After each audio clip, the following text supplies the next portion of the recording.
Hello and welcome to Fine is a Four-Letter Word. My guest today is Jennifer Frye. Welcome to the show, Jennifer. Hi, Lori. Thanks for having me. And shout out to Mike Pfister, who was a past guest. I'll put a link to his episode in the show notes, but he's the one who introduced us. He's a rock star connector. Adore him. Absolutely. Yep. Absolutely, he is. Well, let's just jump right in because Okay. no need to waste time. We're direct. I love it. What were the values and beliefs that you were raised with that contributed to you becoming who you are now? Oh gosh, we're gonna start with the small talk. Yes. I love it. Um, God, this is the best. All right, so values I was raised with. I would say hard work, work ethic, Mm-hmm. honesty, integrity, family, education, guilt. Yes. I was raised in the 80s, so we got some shame in there too, for sure, as far as values for motivation. Um, I'd say for the most part, I was taught that if you want something bad enough, if you are willing to work for it, you can really have whatever you want. Do you still think that's true? Yes, minus the hustle part of that message, Mm-hmm. right? I think that the whole paradigm of this hustle culture has gone away, and it's really not about how hard you can work. And if you don't have what you want, it's because you're not working hard enough. Mm-hmm. Um, and I think that's something that we were all raised with because we came from families that either lived through the Depression or all kinds of crazy like wars and a lot of really heavy things in history that created a lot of scarcity. Mm-hmm. And people did have to have resilience and pull themselves up by their bootstraps. We luckily now can really get into a place of flow and ease in our lives and our businesses that sort of grind is no longer necessary. Okay. So as you were talking, I'm like, okay, was it necessary? Do you think in the I don't back know. then? I'm just, I'm I thinking like like as I totally say it out loud. speculating, but yeah. Like I'm Um, wondering, I know we all were taught that, and a lot of my guests and myself included, like you have to work really hard to succeed. And in order yeah. to be successful, you have to work really hard. I wonder if that was ever really true. Here's what I think now. I don't know if it was really true. I know it felt true. Mm-hmm. I know that my father worked, insane amount of hours, um, you know, earlier in his life and saw a really significant and impressive amount of success. He was truly a self-made entrepreneur uh, and my absolute inspiration. But I don't know if that was Yeah. always necessary or if he could have delegated or if he could. But we weren't talking about this stuff either then, were we? No, no. These kind of conversations of like, what are the stories you were told?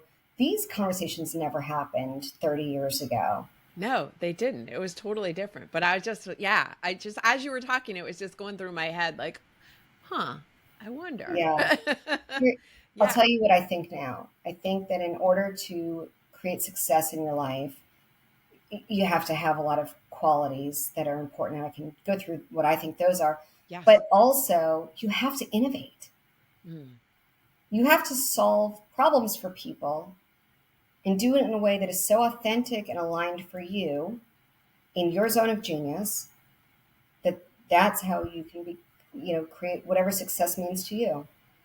Yeah, I think that's how we create fulfillment and Yeah. fulfill our purpose, whatever. Like, so many people are like, I don't know what my purpose is. And that's a whole other conversation. But I think in Mhm. order to find fulfillment, it is about finding what lights you up and doing that. Yeah. And what sort of unique abilities you have, like what is so easy for you Yeah. that you can't believe you get paid for it. Uh-huh.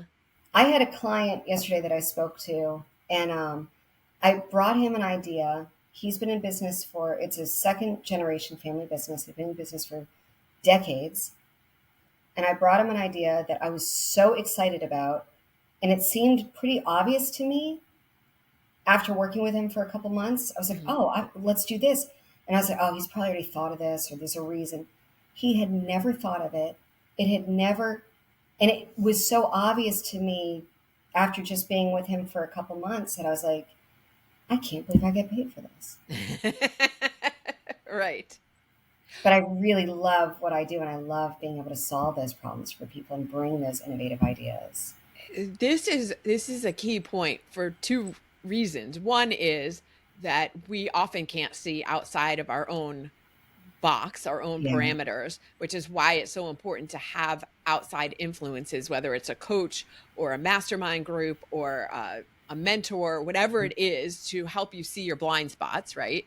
Mm-hmm. And secondly, the finding what brings you joy, because then, as I've heard, as so many people have said, like things just flow to you naturally. And at the same time, I've had a lot of conversations with entrepreneurs and business people who are like, I feel like I'm doing the right things, but it's not happening. Well, that there is the problem, right? I feel like I'm doing the right things. Says who? What right things? Mm, Right? Maybe those are stories. yeah. Because there are, strategy wise, there's a lot of things we should be doing, we must be doing. In order to be successful, you have to do this. And the thing is if it doesn't feel aligned and if it doesn't feel authentic, there's going to be resistance, and that creates this weird energy around it. Yes. Yes. And before we hit record, we were talking about tolerate things that people tolerate. And so this seems like a good time to bring that in, Sure. because people tolerate doing the things that they don't necessarily enjoy because somebody told them that that's what they should be doing. And I'm laughing about that because we just did a promotion on a throwback episode. I think it was like episode 1 or 2 of Fine is a 4-letter word, where we talked about shedding the shoulds. Mm-hmm. And so, yeah, so people are doing these things because they think that's what they should be doing. Uh, and they're tolerating the discomfort around it, or the fact that it feels like it doesn't fit. Mm-hmm. Yeah. I had a business coach introduce this concept for me several years ago, and I'd never thought of it in that framework of what am I tolerating, because typically when I realized, and this was after I had actually moved out a lot of tolerations from my life, a lot of unhealthy things. Um, but what I realized with some space, some time to process, is that what I was tolerating personally spilled over into so many other facets of my life. Mm. Things I was tolerating financially, things I was tolerating professionally, things I was tolerating on my team. And so it's amazing when you really put yourself first and stop tolerating things that are unhealthy Yeah. for whatever your reasons are, your shoulds. It's like the universe organizes to go, okay, that's no longer acceptable. Mm-hmm. And then when those tolerations start to sneak back in, you recognize them so much faster in a way that it's almost like, I feel like saying trigger is almost like a buzzword now. But I did have something recently come through that, like, I had an experience that really triggered me, that it was like a hard no for me of something that I had previously tolerated. Mm-hmm. Mm-hmm. So you had a specific incident happen Yeah. that caused you to say no more. Yeah. This is where the tolerations end. And since the show is called Fine is a 4-letter word, Mm-hmm. would you like to share that story? Sure would. Okay. So I was married for over a decade, and my marriage became increasingly more toxic, unhealthy, and eventually it was pretty clear that it was become quite abusive. And it doesn't start off with someone beating on you. That's not how it works, right? Mm-hmm. So you've got psychological abuse, financial abuse, verbal abuse, emotional abuse, gaslighting, all the things. And then Oh, here we go. Okay, so 2 days before my 40th birthday, there was an incident, but I'm going to kind of go back. It had been unhealthy for a really long time, but I had a child that was he's the love of my life. Mm. And at the time, the story I was telling myself is, I'm not in love, but we're going to do this for him. Mm-hmm. And really, looking back, it was because I was scared. I didn't know if I could do it myself. But it just became a point where it was just so unbearable. And that was when 2 days before my 40th birthday, I went out to dinner with a friend, came home. I will abbreviate this that I came home after dinner with a girlfriend who couldn't come to my 40th birthday, so she took me out earlier. Well, my ex husband didn't believe me, accused me of cheating on him, which I wasn't, and it escalated until he put his hands on me. Mm. And I'm incredibly grateful that he finally put his hands on me because for a long time I had been tolerating him putting his body against a door so I couldn't leave a room, him laying behind my car so I couldn't leave the driveway, him throwing things at me, him pounding or hitting a wall next to my head, and a lot of other things. And I've been tolerating all that because he never put his hands on me. Mm-hmm. Yeah. And that physical intimidation that was going on for so long that I had been tolerating became very black and white to me very quickly. And even with that said, I would love to share that I still wish, uh, I wish that I had taken action sooner. I wish I didn't let it escalate to that. But I am still grateful because for me, it was so black and white. He was never going to put his hands on me again. And that was it. I was done at that Mm-hmm. point. Yeah. Done tolerating. And that was the final straw. Right. What changed after that? I mean, obviously, a lot changed in your personal life. Yeah. And we were talking about how You know, then once you're no longer willing to tolerate one thing, it's kind of a cascading effect of, okay, now I'm not tolerating all of this other stuff either. yeah. Yeah, but not right away because you're still like, you've still been abused. And Mhm, so your mhm. brain is still really mixed up. Yeah. So I think that that takes time from processing. But I'll tell you this: leading up to this, I was someone who had been gaslighted for so long that I didn't know which way was up. Mhm. I couldn't make the simplest decision at a grocery store, purchasing which pasta to choose. I tell a story about being at CVS and not being able to choose a makeup remover, like an eye makeup remover, taking me 20 minutes of like back and forth. I could not make a decision because I didn't trust myself Mm. to make a decision for a $6 purchase. I mean, it's, and once I did that, once I decided, which they say, to decide is to cut off what's Yes. dead. Once I decided, once I made the decision and we separated, uh, I never had a regret about it. I never questioned it. I never wondered if I did the right thing. And what happened in my life? My house became peaceful, joyful, predictable, safe, happy, a little scary. But like, did life change? I had been doing all the parenting prior to Mhm. this. I had been handling all of the house responsibilities and everything prior to this. So, no, not really that much changed. This time I just didn't have to step over anyone to make it happen. I remember like emptying the dishwasher with gratitude Uh-huh. that I knew I wasn't mad about emptying the dishwasher because I was like, there wasn't anyone else for me to resent Mhm. that wasn't doing it. And so I Right. had an enormous amount of gratitude in all of the really small things that I now got to do without interference. Yeah. I have two questions for you. Sure. One, because I asked you about the values and beliefs at the beginning, and It doesn't sound like this is something that was modeled for you growing up, although maybe I'm wrong. So my question is, how did you get to this place?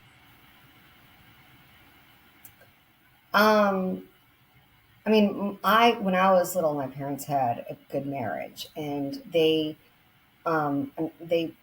had both passed away prior to me getting married. They both passed away when I was pretty young. I was in my mid 20s. Mm, Um, and I think that was part of it. Is like, I didn't want the story of being the divorced mom or the single mom or whatever that story was, whatever. Because again, growing up in the 80s and 90s, that was a very different situation than it is now. But I'll tell you this, they also gave me an education, and having that work ethic and things like tenacity and resilience and all of those things that they also instilled in me gave me the ability to provide for myself and my son financially so that I could file, I yeah, could separate, I could hire a great attorney to keep us safe. I could pay my bills, yeah, when child support wasn't coming when it was supposed to, because right. there's just not a whole lot of recourse for women, not any immediate recourse anyway. Yes.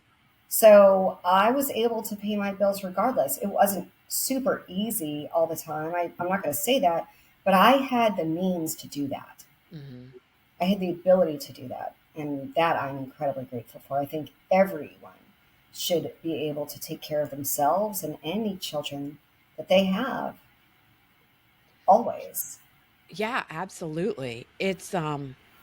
I was thinking also, you mentioned that you had the resilience, you had the ability to do that it was very hard and you were able to do it anyway. Yeah.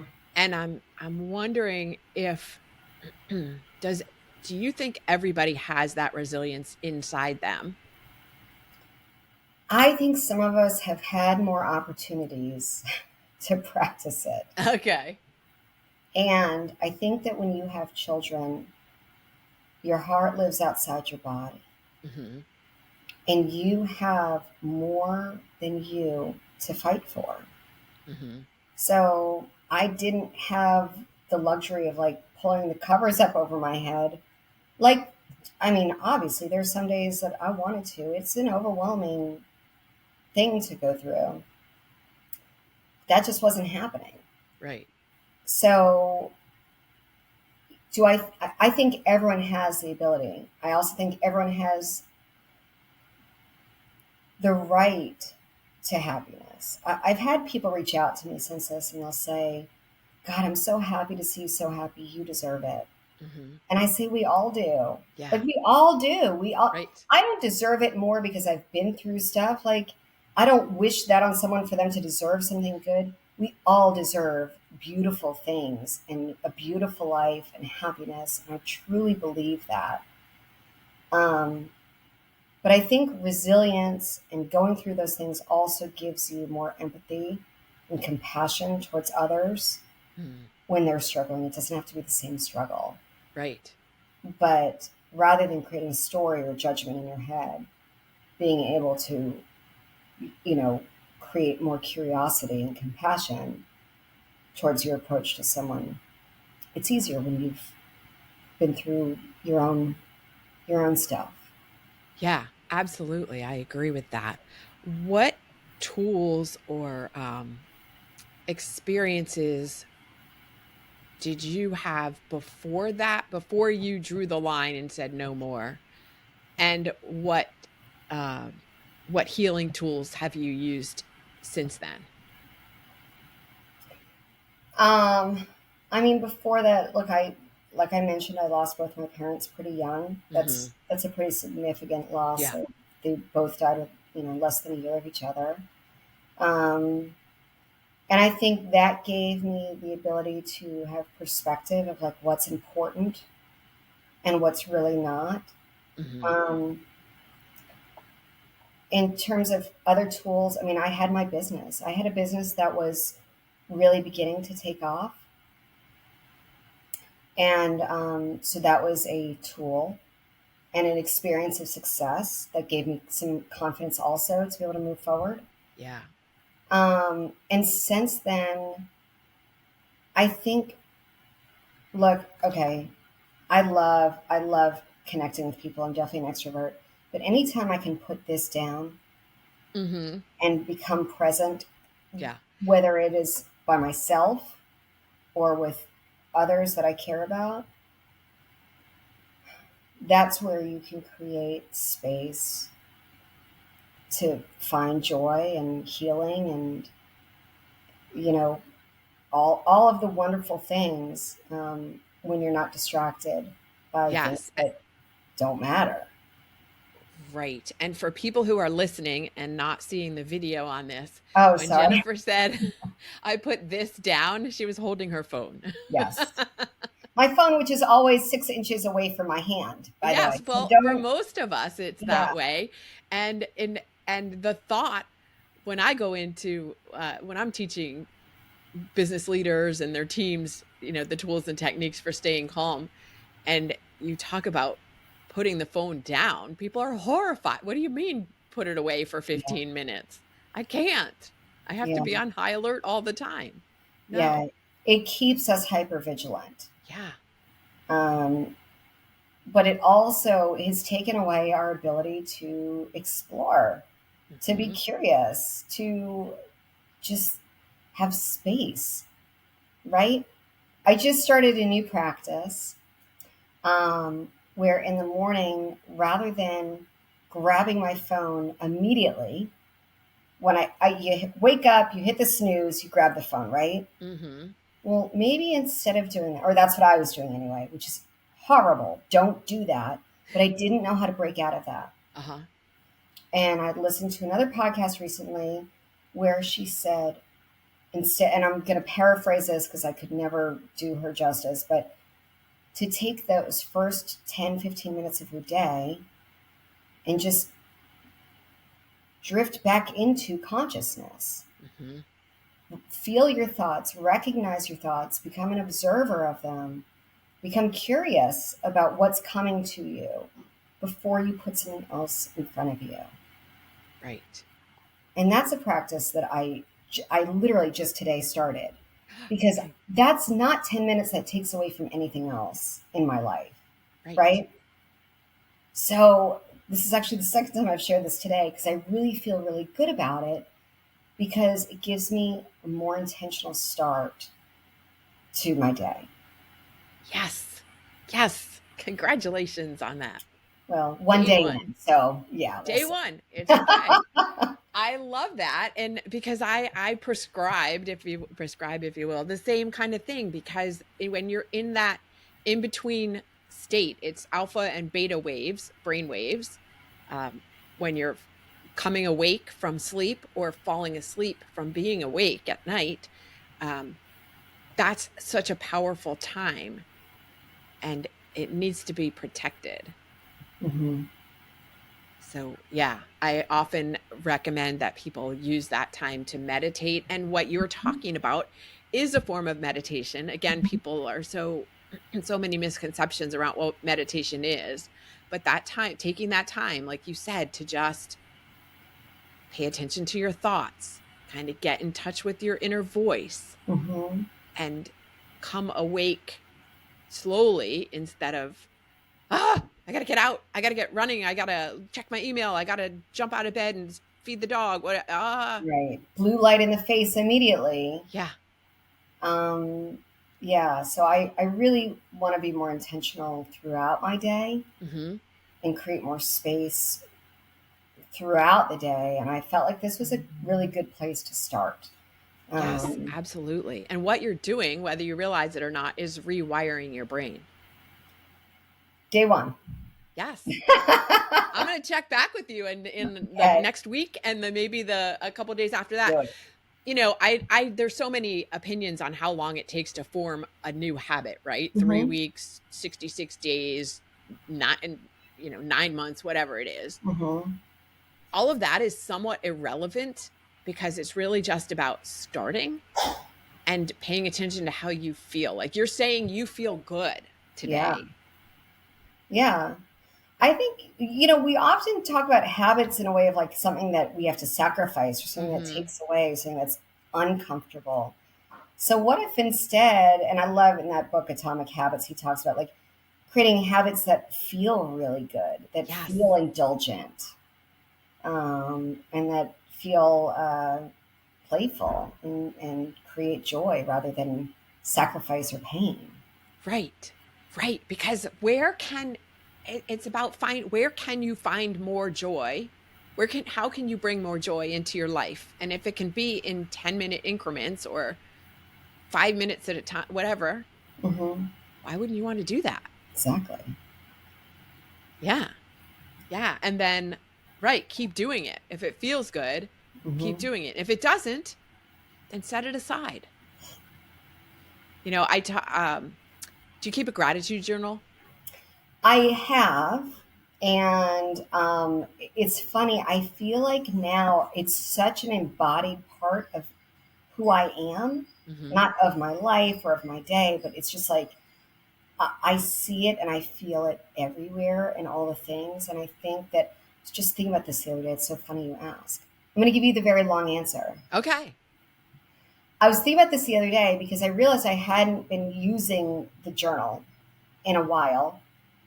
And I really do enjoy the journaling. But then it got to a point where it just felt like a lot. Mhm. And then I'd been doing it for so long that it truly did like integrate into it was became embodied. Um, but what I realize is that what I need to catch quicker going forward is when I do feel anxious or scarcity or in that like contracted, closed-minded state. That's the best red flag that I need to start journaling Mm. Wow. because that embodiment maybe has slipped from me because you cannot feel gratitude and scarcity at the same time. It's just not Right. possible. Yeah. And so I was just thinking about that recently, actually. Yeah. Wow. Cool. I was asking because a lot of people expect me to say that they, again, should keep a gratitude Mhm. journal. And sometimes it becomes like another chore, in which case, don't Right. do it because we're not here to give you more chores.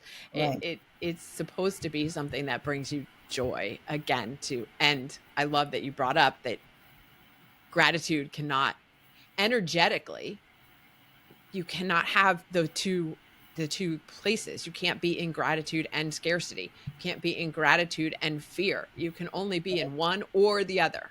Right. Pick one. Um, and one of the things I learned from Rhonda Byrne, who Mhm. wrote The Magic, but also The Secret, Yeah. she said when you do your gratitude, add the word because, and that really grounds you Mhm. to what you are saying you're grateful for. And that for me has been a game changer. It has been a game changer for everyone that I've shared this with, right? So I'm so grateful for my home because we have a safe, warm, happy place to live together with enough space. I'm so happy and grateful for my work because, and really, and you can do that even in the most granular ways of Yes. gratitude. I'm giving kind of some larger ways. Um, but I really love that practice because it takes that gratitude one step further and really, really helps you ground yourself to the why. Yes, and adds another dimension to it. The Hmm. more important reason underneath Hmm. that you might easily skip over. I love Right. that. Thank you for sharing that. Yeah. That is yeah, so good. What any other thoughts on tolerations? Well, I think it's something that we need to check in with ourselves repeatedly. Yeah, It's like with gratitude. It's not something you do once and then you're done right. because they have a way of slipping back into your life, right? If you're not consistently mindful about it.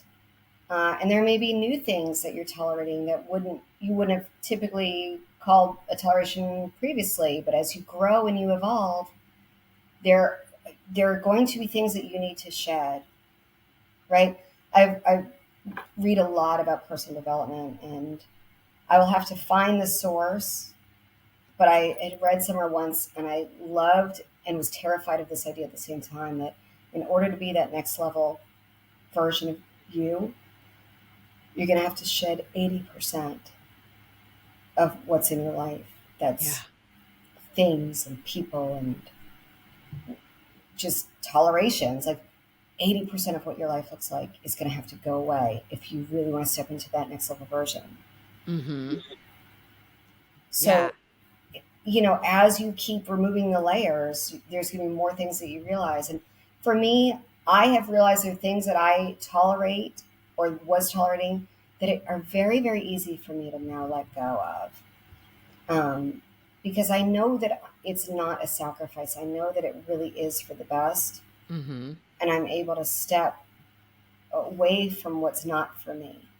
If you are tolerating things that are not meant for you, what is meant for you will never be able to find you. Yes. Yes.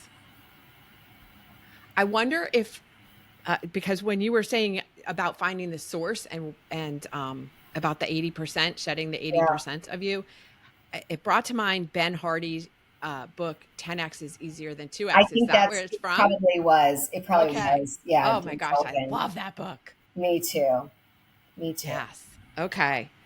Fantastic. As I was also listening to what you were saying about tolerations and the previous moments about gratitude, is I feel like when you're practicing these gratitudes, it helps you find where you're tolerating things. Hmm. It brings them more, like they're so interconnected, but I never thought about it that way before. Hmm. I don't know that I have either.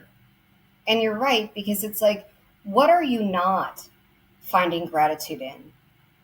Maybe those are the areas of toleration, right? Yes. Right. Right. Yeah. Or right. Being well, I'd like to be grateful for, whatever, a fantastic relationship or whatever. It's showing you that you don't have it and that you're tolerating not having it. Yeah. Have you ever journaled about or done any like gratitude journaling around like acting as if? This is like a manifesting thing that I've read about that I've found really, really exciting is journaling. You've already got it. Uh-huh. Yeah. And I wonder if that helps you again, like identify and, or you're journaling as if those tolerations are no longer part of your Right. existence, right? Right.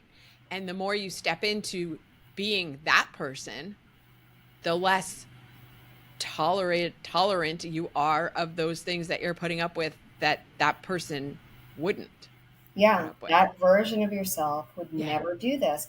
It really does help you make decisions very simply. Yeah. With the next level version of myself, make this decision, make this choice. Yes, I'm in. No, not for me. Yeah. Yeah. Wow. This has been such a good conversation. I mean, let's Thank you. keep going. I've got all day. Yeah. Well, I know you said you had another meeting. I did. Yes. Yes. All right. Well, before we wrap things up, two final questions. And one Okay. is, what's the song you listen to when you need an extra boost of energy? What's your hype song? I want to dance with somebody, Whitney Houston. Oh man, that brings back some good memories. It's just so good. Yes. Um, yeah, that's it. Yeah, definitely cannot sit still to that one. Mm-mm. Awesome. And if someone wants to continue a conversation with you, where's the best place for them to find you, Jennifer? So our website is appreciatedasset.com, and there's plenty of ways through that website that you can reach out to us, to me, and set an appointment to speak one-on-one. Fantastic. I'll put a link to that in the show notes. And thank you so much for joining me today on Fine is a So, Four-Letter Word. absolutely. Thanks so much for having me. This was fun. Yes, it was.